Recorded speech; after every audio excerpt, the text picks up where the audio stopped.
Okay, dear colleagues, good afternoon. Дорогие коллеги, добрый вечер. It's a little bit dangerous time for a presentation because you know after lunch the blood will leave your brain and will go to your stomach. По правде говоря, сейчас самое опасное время для выступления, поскольку после плотного обеда вся кровь оттекает от головы, уйдет в желудка. And also the temperature here is quite high. Температура здесь, конечно, высоковата. So what I will try to do is I will just go very fast. Но я постараюсь как можно быстрее покончить с этим неприятным делом. So the presentation this afternoon is about infectious layer diseases affecting egg production. Меня попросили сделать презентацию о инфекционных болезнях несушки, которые влияют на продуктивность.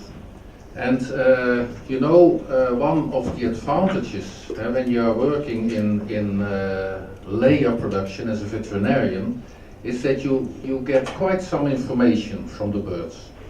Но в чем преимущество ветеринарного врача, который давно работает с несушкой? Ты уже учишься читать о несушке, о ее состоянии.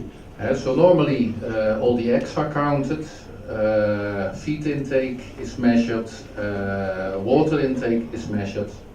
Обычно что считают? Количество яйца, потребленный корм, вода. And of course, when you see that the egg production is going down, in fact, I think you are already a little bit late. Но надо иметь в виду, что если начала падать продуктивность яичная, да, то это уже последствия достаточно отдаленные. But yeah, I realize in your area most of the birds are still on cage systems. Я понимаю, что в нашем регионе, в вашем регионе птица держится пока в основном в клетке. And one of the advantages of alternative housing systems, so floor systems and voliere systems, is that you get a very nice overview of your flock. В чем большое преимущество содержания свободного птицы? Это и напольное содержание, и вольерное содержание. Когда ты видишь стадо, ты можешь охватить его взглядом.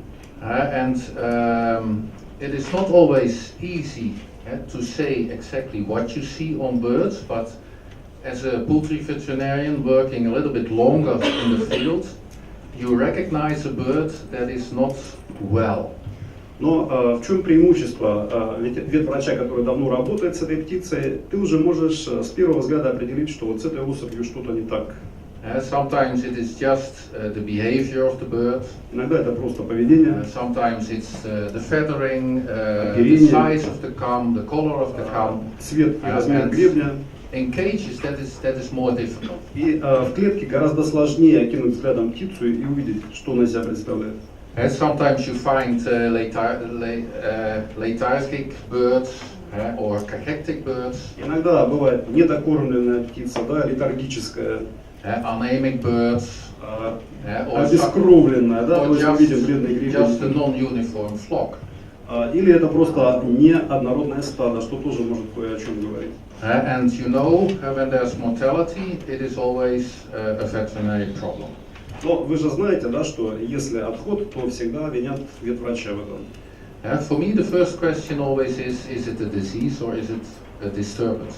Но для меня всегда не так однозначно, что здесь болезнь или просто потревожили чем-то. For me, two most important reasons of disturbance are stress and shortages. Потревожили, я имею в виду, что это либо какой-то реальный стресс, либо ей чего-то не хватило. And when I talk about stress, as I already stated yesterday, I think disturbances in the microclimate, so drought, is the most powerful sort of stress. Если мы говорим о стрессе, то, пожалуй, самый мощный стресс – это сквозняки. And in our alternative systems, there's another problem coming in, and that is the fact that we are not allowed to debeak anymore. Если мы говорим о свободном выгуле, как у нас, да, то самый большой стресс – это отсутствие дебекирования. And so what you see is that when the birds can move freely around, that they very easily start to peck on each other. Это наблюдается, как только птица свободно может передвигаться, начинается расклев.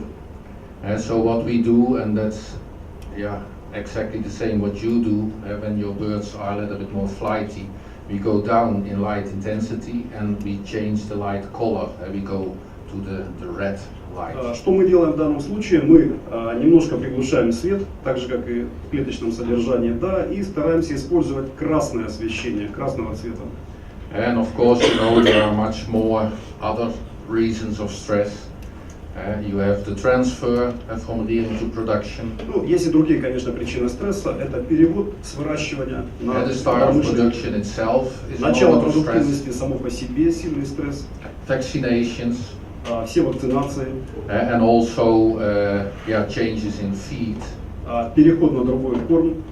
And what the previous speaker, Mr. Meyer, already very nicely told, the feed business is a money business, in fact. И вот предыдущий докладчик очень хорошо сказал о кормах, да, что это все о деньгах, да, о экономии. So everybody must make money. That's clear. Понятно, что все мы здесь, чтобы заработать, да, в этом бизнесе. But especially when we see that the egg prices are going down, we know that at the same time also the quality of the feed will go down. Но всегда мы знаем, что как только цены на яйцо падают, то тут же и качество кормов рушится вслед за этим. And the biggest problem we see is that in periods where the egg prices are low, the feed companies, they have to be creative in the choice of their raw materials. То есть, скажем так, что кормовые компании, они становятся изобретательными в выборе сырья, как только падают цены на яйцо, на столовое. I compare it a little bit with myself when I have Italian food the day before yesterday. Yesterday I eat Chinese food, today I eat Russian food. I get problems with my stomach. Я вот просто по себе сужу, да, я много езжу. Вчера был в Италии, ел что-то итальянское, потом Китай, сегодня Россия.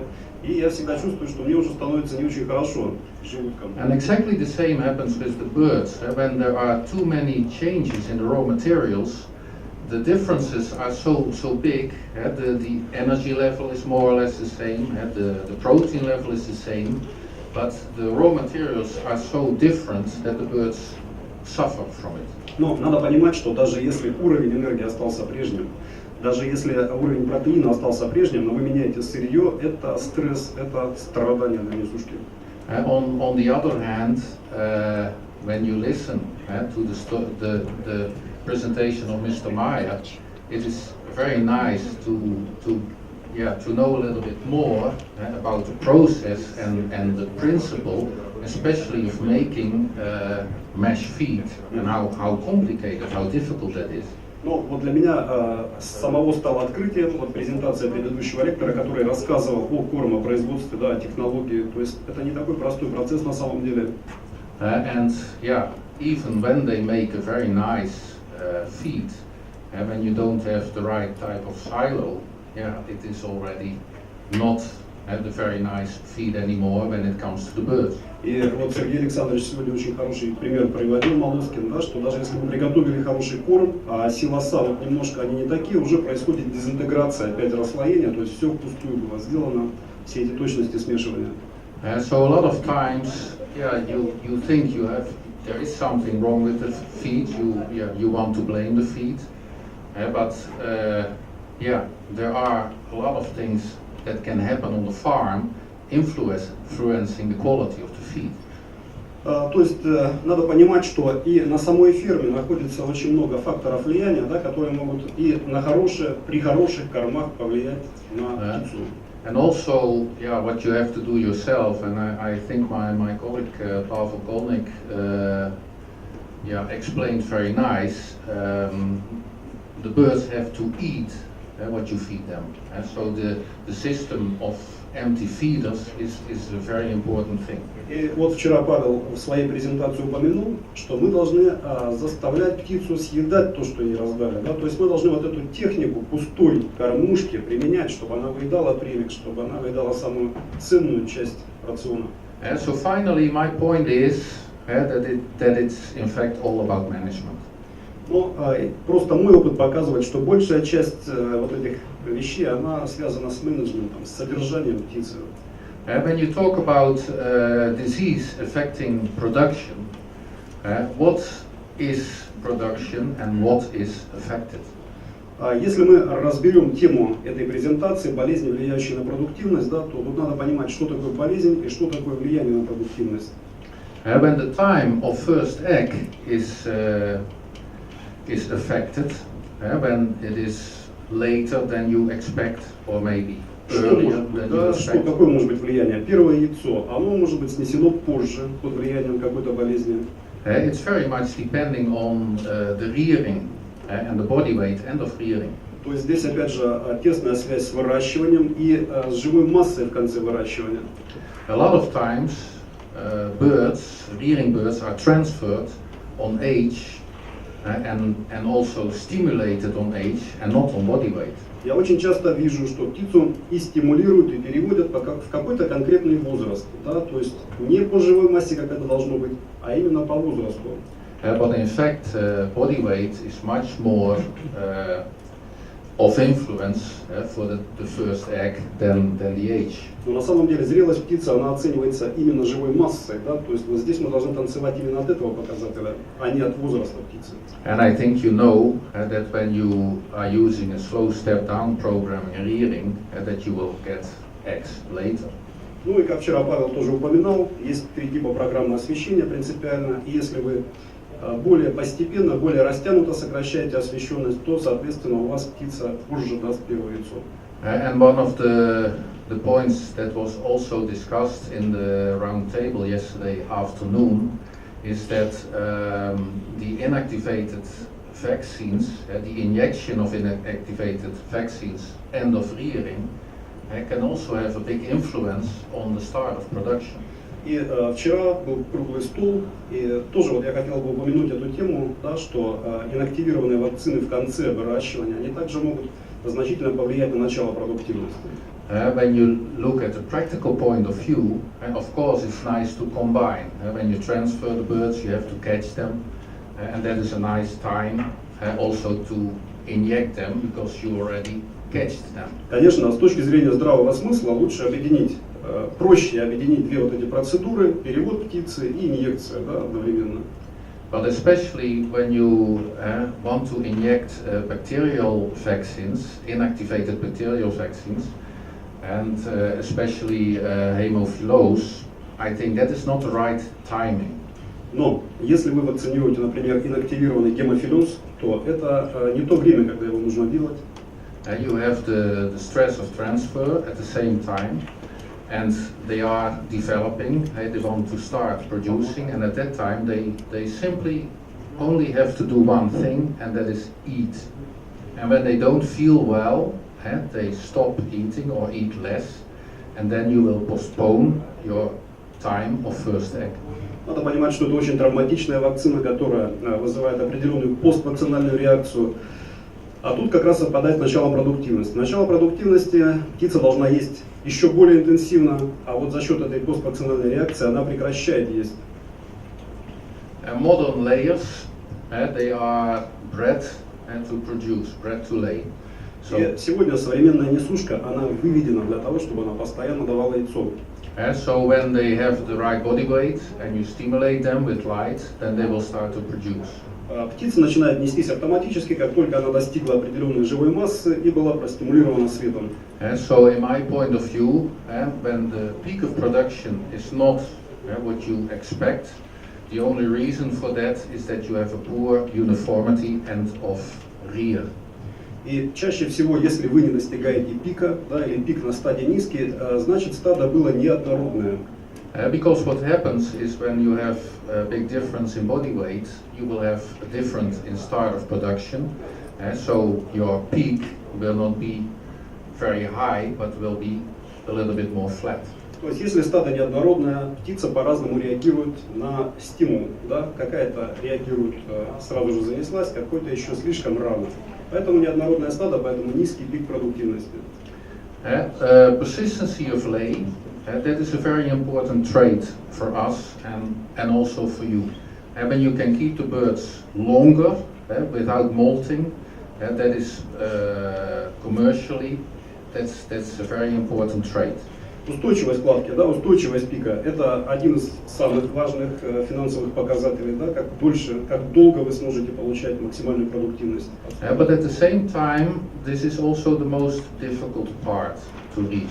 С другой стороны, это и самый труднодостигаемый показатель. Then I come back on management, and then you just have to make sure that everything is as good as you can get. Почему я опять возвращаюсь к содержанию, да, ухожу от ветеринарии? Потому что это очень важная составляющая, и надо убедиться, что вы даете птице все, что нужно. So it is about body weight development, start of production. То есть это и живая масса, и динамика живой массы в начале выращивания. Feed intake and also empty feeder technique. Живая масса в начале продуктивности и вот эта вот техника скармливания корма, чтобы кормушка была пустая. We advise to weigh the birds after transfer until 28-29 weeks once a week. Я рекомендую раз в неделю взвешивать птицу после перевода до достижения пика. And in this period, they should grow a little bit every week in body weight. И надо понимать, что в этот период птица еще должна набирать живую массу. Вы должны видеть этот прирост. The principle is very simple. With the modern layers, you have a sort of top athletes in your houses, and you have to support them as such. То есть современная несушка это такой атлет, да, суператлет, скажем, которому требуется создать определенные условия, а он уже выдаст на гора результат. Another important trait, egg weight. It is different very much from market to market. Some markets they want to have white eggs, some markets want to have brown eggs. Что касается веса яйца, да, этот параметр мы также можем на него повлиять. Где-то нужно коричневое яйцо, где-то белое.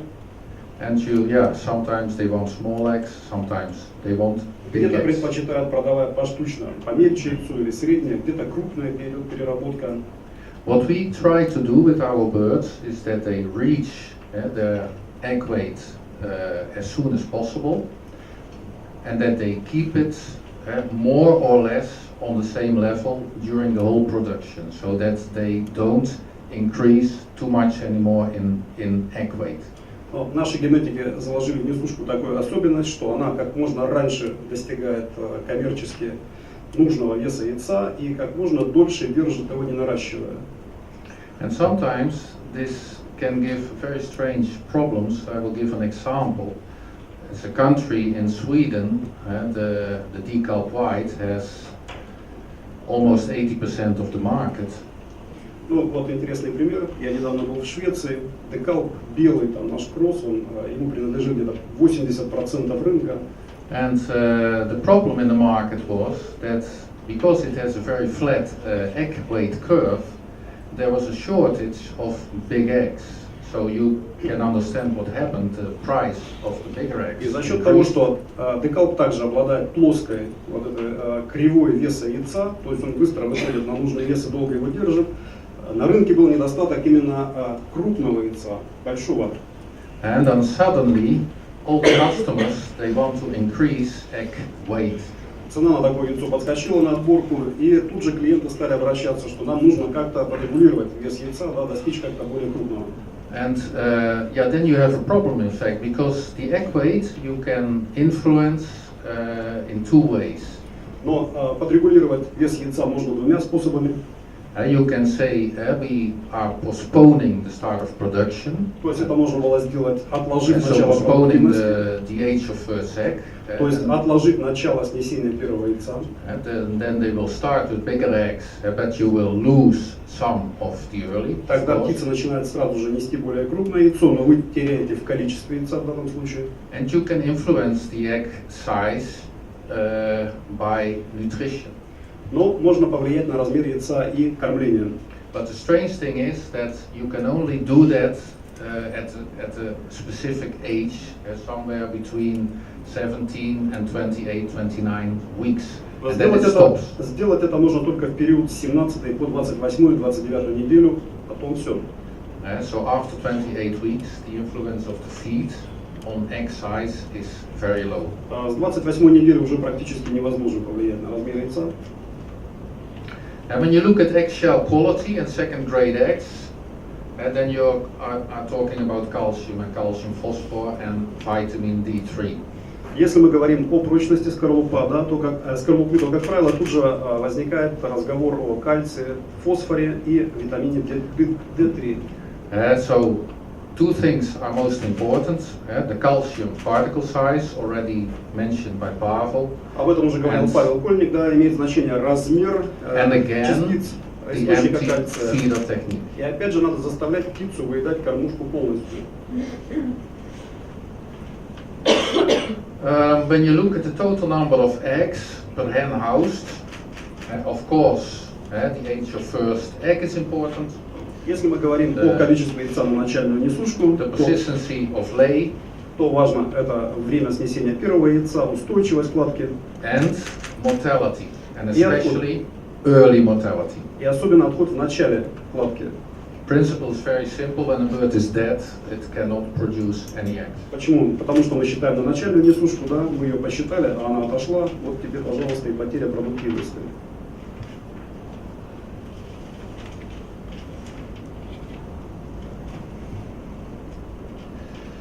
Yeah, and yeah, for total egg mass, it's more or less the same as for the total number of eggs. Ну и общая яйцемасса, да, то есть, например, также учитывается и на нее те же факторы влияют. So, to come back on infectious diseases, because that was the subject. Ну, теперь уже вернемся к инфекционным заболеваниям, то есть к теме нашей презентации. But I'm a veterinarian, but I don't like so much to talk about disease, to be honest, because I am convinced that 90% of the problems is management related. Ну, как я уже сказал, я ветврач, но мне не нравится вот эта увязка, что все проблемы это от ветеринарии. Нет, на самом деле я считаю, что 90% проблем заложены в содержании птицы. And the other thing is that I think that when you have disease, that you are too late. И если у вас уже возникло заболевание, то я считаю, это уже слишком поздно что-то делать. So, infectious diseases, they can cause egg drop, production drops, eggshell abnormalities, mortality, and egg contamination. Что она вызывает? Это заражение, распространение болезни через яйцо, это падение качества яйца, качества скорлупы и падение продуктивности как таковой. And then I can sum up for you, all the well-known diseases, in fact. Ну и могу немножко упомянуть вот эти вот все хорошо известные вам заболевания уже. And I think you all know them. Egg drop syndrome, it's already in the name. Да, тут немножко у нас не так перевели, да, это ССЯ первое. Especially problem in brown birds. Это особенно проблема, как я уже говорил, коричневой птицы, да и только коричневой скорее. And it is very typical what you see. You see a sharp drop in production and you will find a lot of shellless eggs. То есть вы видите резкое падение продуктивности и много жидкого яйца бескорлупного. The only thing you have to keep in the back of your head is that a deficiency of vitamin D3 looks exactly the same. Но надо просто помнить, что недостаток витамина D3 выглядит точно так же. We had a problem, you remember, in the past, already quite some years ago.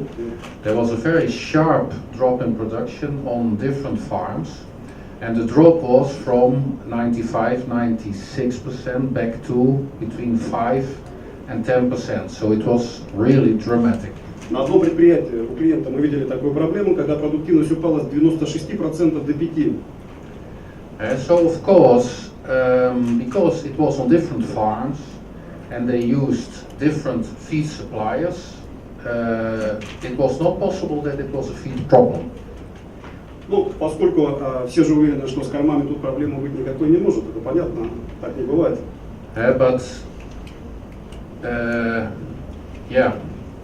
What I did was I took a feed sample back with me, and I also took a sample of the premix. Я забрал нарезку корма, нарезку премикса. Because I thought it cannot be anything else, and at the end we found out that all the different feed companies, they had bought through their suppliers exactly the same vitamin D2, not vitamin D3, Что but выяснилось, vitamin несколько D2. площадок этого клиента, они от разных клиентов, от разных заводов комплектовались, но заводы брали премикс в одном месте.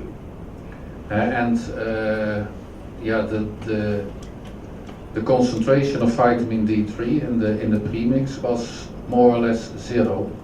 So it was D2, it was not D3. И что там оказалось, это был витамин D2 вместо D3, то есть не было витамина D3 совсем практически.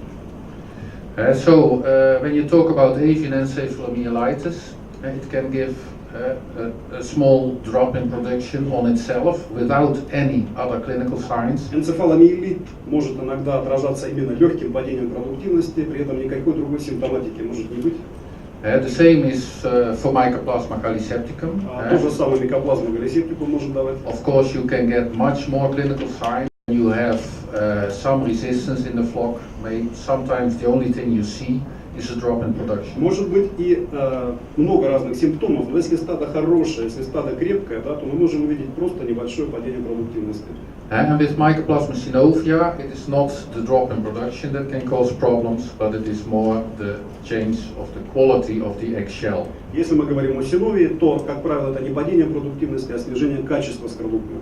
Infectious bronchitis, I think you all know what it does and how it Инфекционный looks. бронхит мы все знаем, да, как он влияет на It's a качество drop in скорлупы. production in combination with abnormal eggshells. То есть это и слабая скорлупа, ненормальная, и падение продуктивности также. The only thing I would like to add is that also vaccinations, IB vaccinations during production can give drops in Меня production. часто спрашивают о ревакцинации инфекционного бронхита в период продуктивности, да, периодичной. Это влияет на продуктивность, это точно так же роняет продуктивность. Я не советую это делать. So I always say, especially on multi-age farms, if it's not really necessary, please don't vaccinate during the production period. Особенно на многовозрастной ферме, пожалуйста, если в этом нет острой необходимости, не ревакцинируйте инфекционный бронхит в период продуктивности. Либо надо делать это одновременно везде. And if you think you have, please try to vaccinate all the houses at the same time so that the vaccine virus cannot jump from house to house. То есть суть в чем, что вакцинный вирус не должен прыгать с птичника на птичник, надо делать это одновременно на всей площадке сразу же. And try to avoid to vaccinate the flocks that are climbing in production, so between 20 and 28 weeks of age. Вообще не рекомендуется это делать с 20 по 28 неделю. Но если вы делаете, надо делать каждые 6 недель до ревакцинации. Avian rhinotracheatis can also give a drop in production. Ринотрахеид также может вызвать падение продуктивности. And in white eggs and also in white layers, I think it's not such an important disease. Яйца у коричневой птицы. In brown birds, you will see also a discoloring of the eggshell. And sometimes when you get secondary E. coli infection, and this E. coli gives an infection of the middle ear, then it can look quite dramatically, because then it looks exactly the same as Newcastle. Но иногда на ринотрахеид наслаивается еще и вторичная колиинфекция и поражается среднее ухо. Это очень часто происходит у птицы. И тогда вы видите прямо типичную картину Ньюкасла при этом. And then, we have a number of diseases more, and in layers it is very simple. When you have disease, and when the birds stop eating, then the production finally will go down. То есть такую последовательность мы видим: птица заболела, она перестает есть и постепенно падает продуктивность. Да? То есть когда мы видим падение, это уже достаточно такой запоздалый процесс. So the problem with the modern layer, when you compare it with 10, 15, maybe 20 years ago, when the layer had a problem in the past and it stopped eating, then it stopped to produce. Раньше, может быть, лет 15-20, несушка была такая, что если она перестала есть, то она тут же переставала нестись, как правило, совсем. But nowadays, with the modern layers, they are bred to produce, and they will not stop producing when they are not eating. И современная несушка, она немножко другая, она не прекращает продуктивность совсем, когда ей становится плохо. So what you will see is that they continue to produce, they will lose body weight, and at a certain point you will get mortality. Чаще всего она просто теряет живую массу и постепенно погибает. Yes, and then I want to show you something else. These are pictures I took 2 weeks ago, and I'm just curious whether you know this disease, whether you recognize Вот it. картинка интересная, 2 недели назад я был на предприятии. Кто-то узнает, что это такое? Is it clear enough?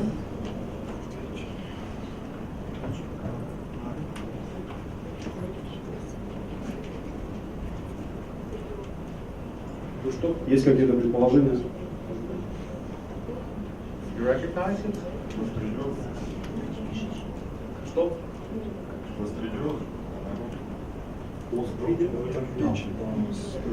No, what you see is the combination of the liver and the blind gut, and it is a disease very well known in Turkeys, in fact.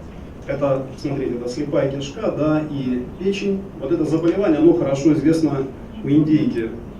You see on the liver, you see all small islands, and Видите, вот эти белые островки на печени.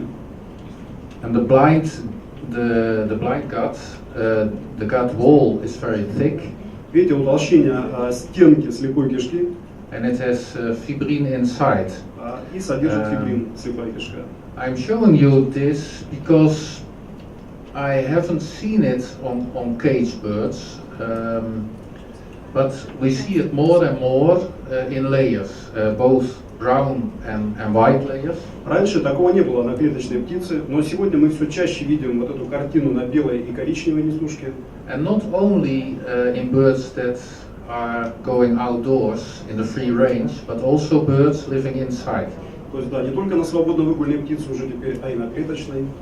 And I think the diagnosis is missed a lot of times because this signs on the liver, most times you don't see. So the only thing you see is this blind gut, and you will see peritonitis in the birds. Раньше что мы видели? Обычно мы видели перитонит без вот этих вот изменений печени и вот такую картину в слепой кишке. So most times it's diagnosed as E. coli peritonitis. И раньше просто говорили, это колиперитонит.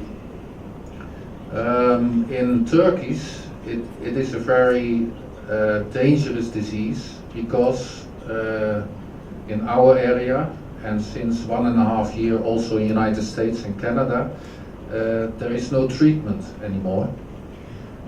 Для индейки, допустим, это очень опасное заболевание, и в Европе оно считается опасным, и в Канаде была вспышка, и в США. We used to treat this disease with dimetridazole and ronidazole. И мы пытались лечить это заболевание диметридазолом и ронидазолом.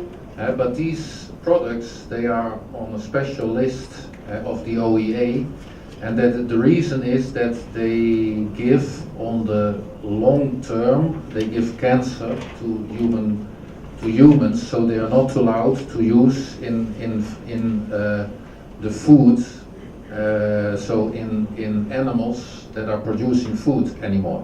Но, к сожалению, эти препараты нельзя применять. МЭП запретил применять на животных, потому что это канцерогены с длительным эффектом. Да? То есть в пищу больше нельзя употреблять такое мясо после лечения. So in turkeys, sometimes 5-10% dies of a flock. На индейке отход составляет 5-10%. Sometimes almost 100%. Но бывает, что и 100%. 85-90%. 85, 90, 100%. And again, there's no treatment. Лечения So не существует. the only thing that you can do in such a situation is you kill the remaining 5% and you empty the house. То есть обычно, если такое случается, то фермер вынужден просто добить остатки стада и опустошить птичник. In layers, the problem is much less severe.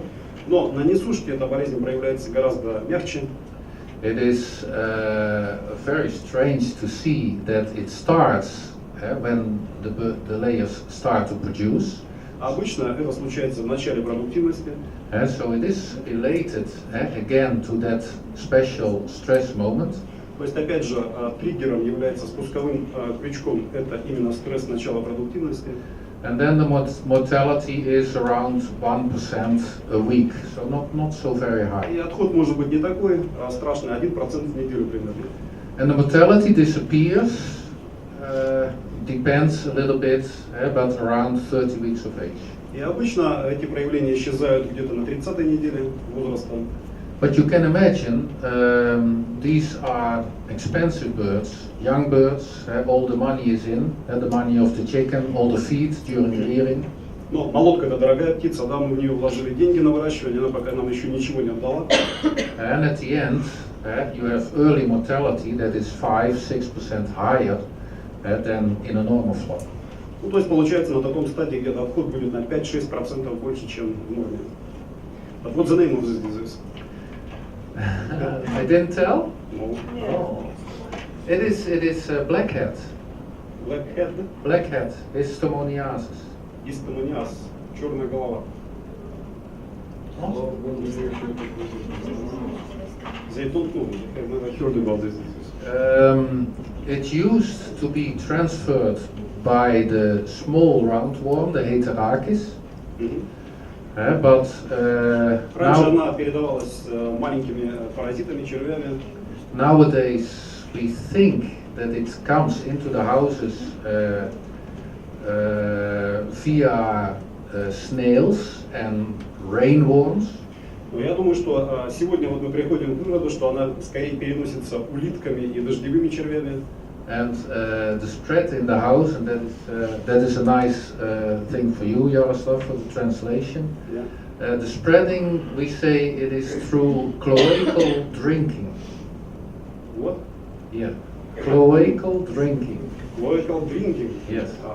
То есть, может быть, Сергей, что такое cloacal drinking? Локальное питье, вот что такое? Это европейский. Это в Европе, наверное, там что-то. So the spread is via the manure from cloaca to cloaca. Через помет лачным путем. So that's why we call it cloacal drinking. But how it could happen in cage system? Yeah, that's a good question. But the question before was how can it happen in a closed house? Because a house with a very high biosecurity.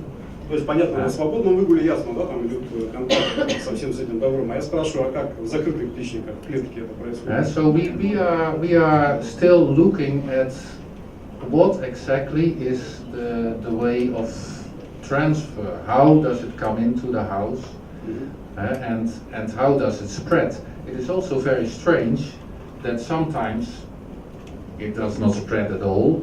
And sometimes you lose 85-90% of the birds. Но похоже, что весь механизм передачи мы пока не знаем, да, потому что непонятно, как это возникает в закрытых птичниках, непонятно, почему иногда вообще не распространяется, да, а иногда приводит к отходу до 100% стада, 85-100% стада.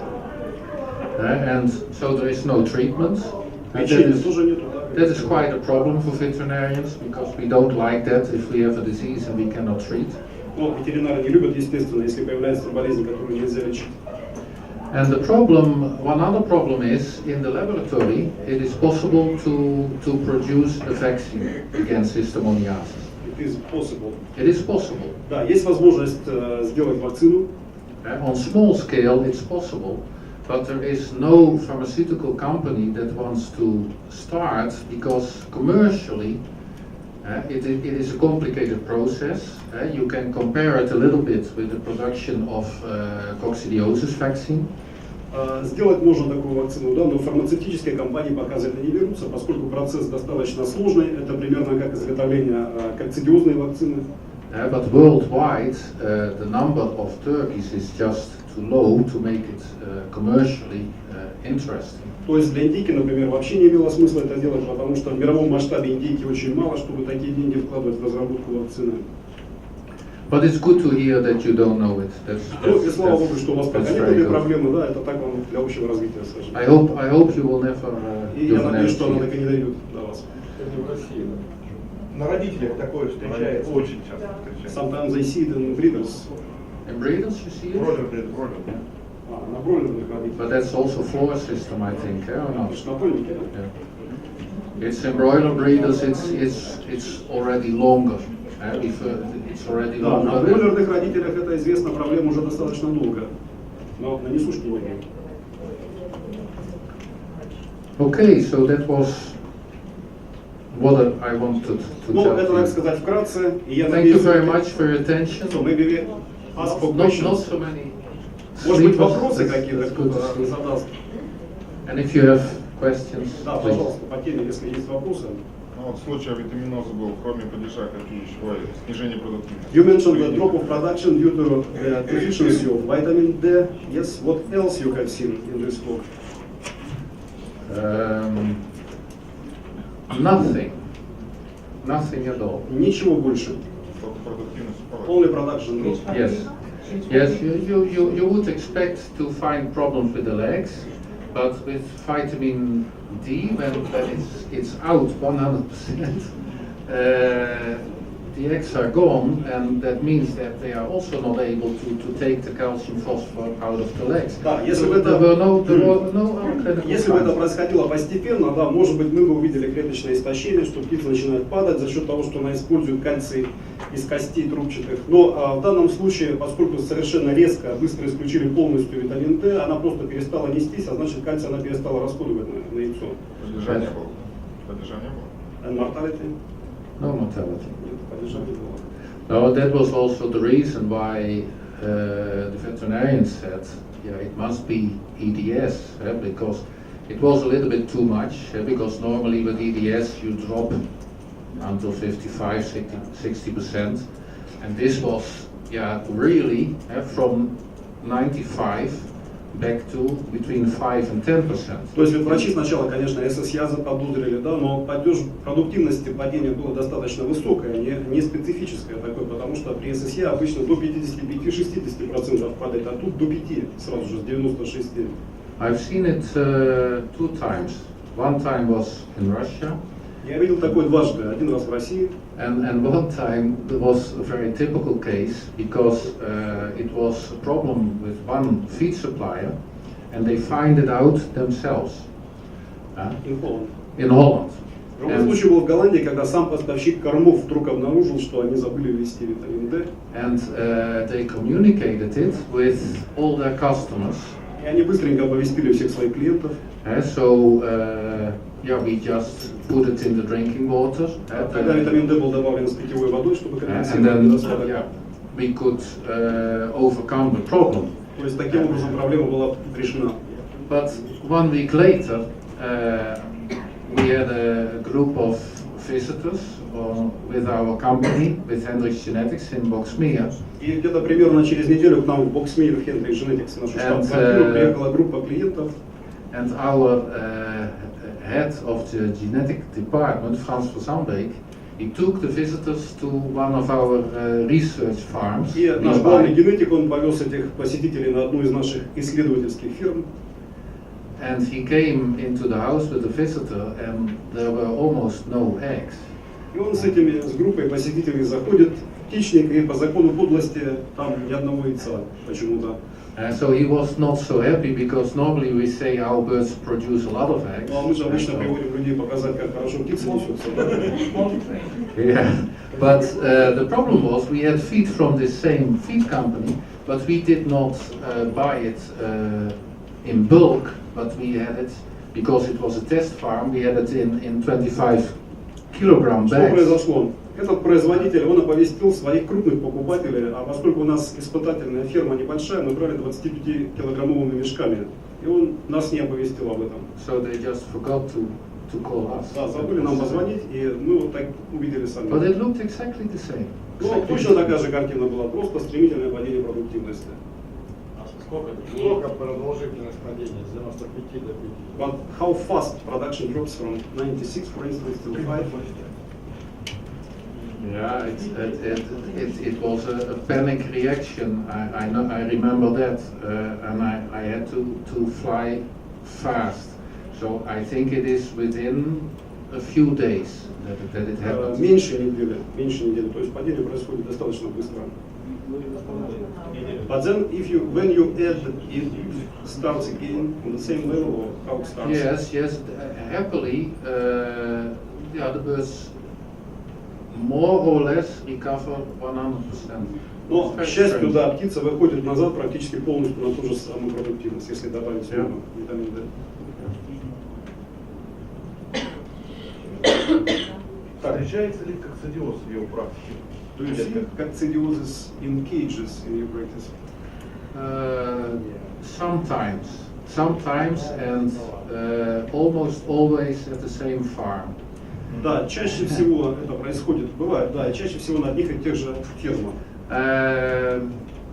I don't understand why. Трудно сказать, почему конкретно. Because it's not only all the time on the same rearing farm, but also always on the same production farm. Чаще всего на тех же промышленных фермах. You know, maybe or maybe not, but in the Netherlands the farms are separated. We have specialized rearing farms. Ну, вы знаете, что в Голландии у них такова система, что выращивают специализированные хозяйства до 15 недель, потом птица переводится полностью на взрослую фабрику, на другую какую-то, да, и все пусто, все занято, система работает. Egg producers, they normally buy the hen's end of rearing, and that is also one of the reasons why we inject the birds with the inactivated vaccine already at 12 weeks of age. Но таким предприятиям просто рекомендуется вакцинировать птицу этой вакциной уже 12 недель. And that is not especially because I think it's not a good time to do it during transfer, but it is because these rearing farms are located in different areas than the production farms, and we want to have the protection from vaccination, we want to have it ready at the moment that they are transferred to the new location. Почему 12 недель? Просто чтобы птица успела выработать иммунитет, да? Потому что, может быть, и ферма по выращиванию также находится в каком-то неблагополучном по кокцидиозу регионе, чтобы как можно раньше птица выработала иммунитет на это заболевание. But I've seen severe coccidiosis outbreak in a brand new farm. So brand new farm with brand new equipment and cages, yes. Я однажды видел вспышку кокцидиоза на совершенно новой ферме, новое оборудование клеточное. And maybe it has something to do with the balance in the gut. But then at the same time, where do these oocysts come from? Но, возможно, это было связано с каким-то дисбалансом микрофлоры кишечника. Но тогда вопрос, откуда эти ooцисты появились, да? But we do the same as you do. We are not vaccinating caged birds, and we are also not feeding them coccidiostats. Но мы не обрабатываем, мы не вакцинируем клеточную птицу, так же как вы, и мы не скармливаем клеточные птицы кокцидиостатики. But probably some like a complete turn of the bell, manure bell, and the cleaning of water pipes also for Russian circumstances. Yeah, that's a good remark, and it is important. Of course, we keep them on cage. So that they don't have contact with the manure. That's one of the reasons. Но почему клетка более благополучна, да, что как бы теоретически птица не контактирует с пометом. But farms that are susceptible for coccidiosis problems, we normally advise them to turn the belt a complete round, so that the dirty part is on top and not. Поэтому, если на предприятии есть кокцидиоз на клеточной птице, да, то нужно соблюдать такие элементарные вещи, как полный оборот пометной ленты, да, чтобы грязная пометная лента не оказалась над головой птицы. And we advise the farmers to give chlorine through the drinking water around the turning of the belt. So one day before, the day of the turning, and one day after. Поэтому, когда вы прогоняете пометную ленту, нужно за день до этого, в день прогона и на следующий день хлорировать воду еще желательно. And that is a very strange thing because, yeah, maybe you can tell better, but I understand that the production of coccidiosis vaccine, chlorine is used to keep it sterile, in fact. And so you would say that chlorine cannot do anything against coccidiosis. Мне вот это странно, кстати, тоже и самому, что я знаю, что при производстве кокцидиозных вакцин хлор используется для стерилизации этих вакцин, и получается, что в принципе хлор и не вредит этой самой вот цисте. But our experience is that chlorine, works against coccidiosis. Однако в полевой, так сказать, в полевой обстановке на фермах я вижу, что хлор помогает от кокцидиоза. On floor system and also in broilers, if the coccidiosis is not such a big problem, we first try to keep it under control with chlorine. Точно так же и при напольном содержании птицы и на бройлерах, если кокцидиоз не является большой проблемой, да, то лучше опять же попытаться хлорированием решить эту проблему. And also flocks that have had a coccidiosis vaccination, you don't want to treat them because then you lose the vaccine, in fact. And so, when the coccidiosis comes up a little bit, we also use chlorine in vaccinated flocks, and it works quite well. I don't know why, but когда стада вакцинированы против кокцидиоза, а кокцидиоз все-таки немножко пробивает, опять же помогает хлорирование небольшое. Я не знаю, как это работает, но это помогает.